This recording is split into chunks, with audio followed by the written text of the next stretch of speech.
जय मसीह की दोस्तों, the Bible series YouTube channel में आपका स्वागत है। आज हम बात करेंगे चार्ली क्रिक के विषय में कि चार्ली क्रिक कौन था और उनकी हत्या क्यों कर दी गई। इन्हीं दो सवालों को हम इस वीडियो में देखेंगे, तो वीडियो को लास्ट तक ज़रूर देखें। देखते हैं कि चार्ली क्रिक कौन था। चार्ली क्रिक एक कंजर्वेटिव राजनीतिक कार्यकर्ता एवं ओपन डिबेट करने वाला व्यक्ति थे। टर्निंग पॉइंट यूएसए नामक संगठन के संस्थापक थे और उनकी सोशल मीडिया में काफ़ी अच्छा प्रभाव था, विशेषकर यूथ और स्टूडेंट लोगों के बीच में। 10 सितंबर 2025 को जब चार्ली क्रिक यूटा वैली यूनिवर्सिटी में ओपन डिबेट कर रहे थे, कई सारे मुद्दों पर डिबेट कर रहे थे, जैसे सामाजिक मुद्दे पर। उनमें से सामाजिक मुद्दे में जैसे एबॉर्शन है और ट्रेडिशनल फैमिली है और क्रिश्चियन वैल्यू, जेंडर और एलजीबीटी जैसे मुद्दों पर वो चर्चा कर रहे थे। और जितने भी स्टूडेंट हैं, मतलब उस यूनिवर्सिटी में उनसे कई सारे सवाल उनसे पूछा जा रहा था और उनसे उन लोगों को उनके सवालों का जवाब दे रहा था। What is a woman? It's a person who believes they're a woman. No, but that's not a definition. What objectively is a woman? Just anyone who believes they're a woman. No, without using the word woman. It's just a person who believes they're a woman. I mean, what's wrong with that? The inability to answer the most fundamental, obvious biological question, what is a woman? This is not troubling. Like, it's so simple, it's so obvious. Last chance. Can you tell me what a woman is? Are you a woman? Why are you so hateful? I asked you what a woman was. That's not hateful. I gave you the definition. I love killing babies. I love it. Jesus will. We have to give her the word. I've had We have like to give her the 45 word. abortions and I'm going to keep having them. You need. We are God. We are God. If you killed a baby, that's murder. But killing a fetus isn't murder. What species is the fetus? Human? Then how is it not murder? Because it hasn't been born yet. Why does that make it human? Because that's when, like, it's not dependent on the mom and it can be, like, So- its own thing. If you have a pacemaker, you're dependent. If you have a ventilator, you're dependent. Babies are in NICU units, neonatal intensive care units, they're dependent. Dependency does not equal its degree of moral worth. And so I need to understand the moral consistency. Here is a baby at 31 weeks that can survive outside of the womb. It has its own brain waves, its own consciousness, its own heartbeat, its own ability to clean its bladder. How is that not a human being? It just happens to be in a mom. Because it hasn't come out yet. It's still living in the mom. It's still part of the mom. Right, but it's living, it has a heart. If it's not living, how does it have a heartbeat? Because a fetus is like a parasite. It lives off the mom. You think babies are parasites? Fetuses. Right, but a fetus literally is just a word for a human being.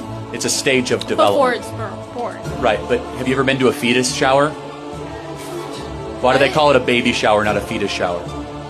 Well, yes, it's a baby, but it depends on what the mother Oh, wants. so it is a baby, not a fetus. Got it. लेकिन कुछ वामपंथी लोगों को उनके ये विचार पसंद नहीं आए और गोली मारकर उनकी हत्या कर दी गई।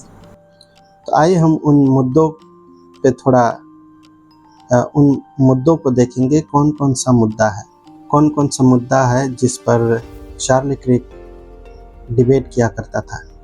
सबसे पहला सामाजिक मुद्दा में सबसे पहला एबॉर्शन है।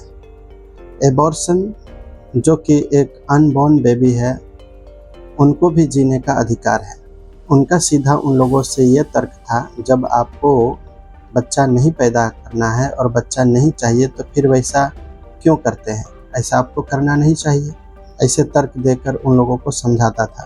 अगर आप जिम्मेदारी नहीं लेना चाहते हैं, बच्चे के प्रति जिम्मेदारी नहीं लेना चाहते, क्योंकि इन दिनों में एक रिलेशन चला हुआ है जिसको हम लिव इन रिलेशनशिप कहते हैं, जो कि बिना शादी किए एक लड़का और एक लड़की एक साथ रहते हैं, जो कि ये एक सही तरीका नहीं है। इसीलिए दूसरा पॉइंट ये है कि ट्रेडिशनल फैमिली यानी एक पारंपरिक परिवार क्या होता है, इन सभी मुद्दों के विषय में वो चर्चा कर रहा था। और एक क्रिश्चियन वैल्यू क्या होता है, स्टूडेंट लोगों को बता रहा था। जेंडर में 2 ही जेंडर होता है, मेल और फीमेल।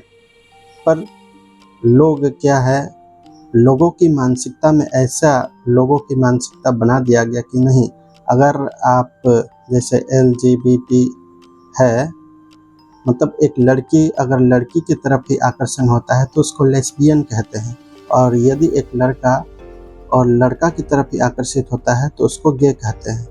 और एक बीसेक्सुअल होता है जो मल्टीपल, चाहे वो मर्द हो या स्त्री हो, मतलब किसी के भी प्रति वो आकर्षित होता है, उसको बीसेक्सुअल कहते हैं।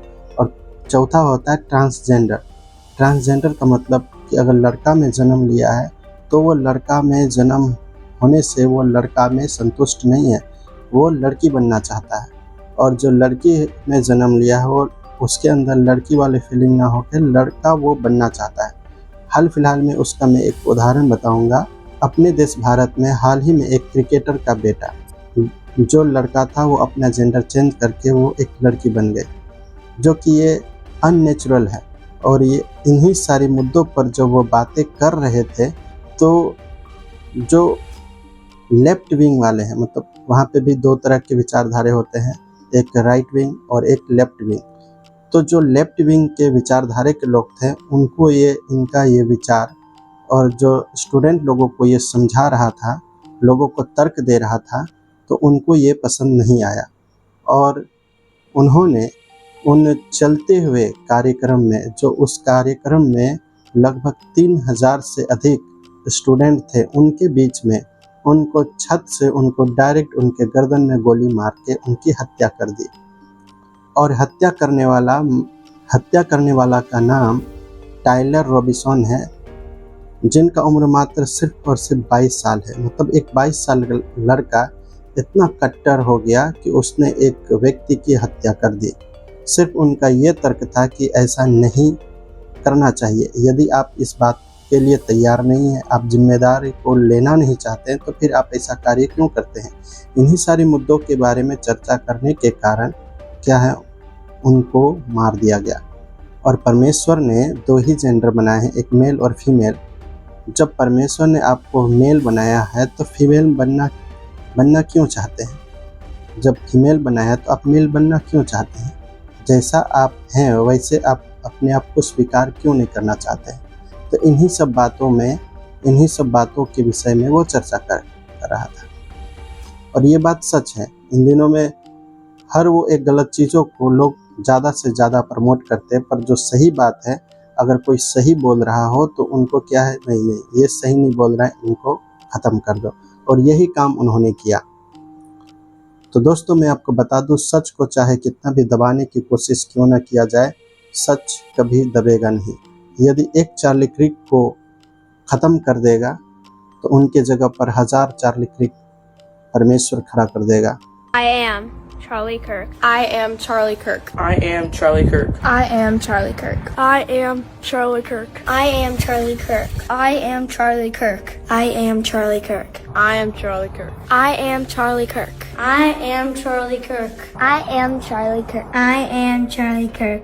I am Charlie Kirk. I am Charlie Kirk. I am Charlie Kirk. I am Charlie Kirk. I am Charlie Kirk, and we are just getting started. और जो सत्य के लिए हमेशा खड़ा रहता है, चाहे वो जो सत्य के लिए खड़ा होता है और जो सत्य के लिए आवाज़ उठाता है, उनको अक्सर लोग दबाने की कोशिश करते हैं। लेकिन सत्य कभी नहीं दबा है, सत्य कभी हारा नहीं है।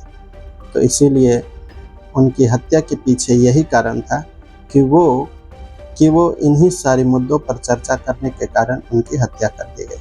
आज के वर्तमान समय में भी, और हम आज के इस वर्तमान भारत में भी देख सकते हैं, जो सच बोलता है, सच को हमेशा दबाया जाता है। सच को दबा के उनका गला घोंट के उनकी हत्या कर दी जाती है। पर क्या सच दबाया जा सकता है? क्या सच को ख़त्म किया जा सकता है? नहीं। अगर वीडियो अच्छी लगे, सब्सक्राइब करना और लाइक करना। सबको फिर से जय मसीह की।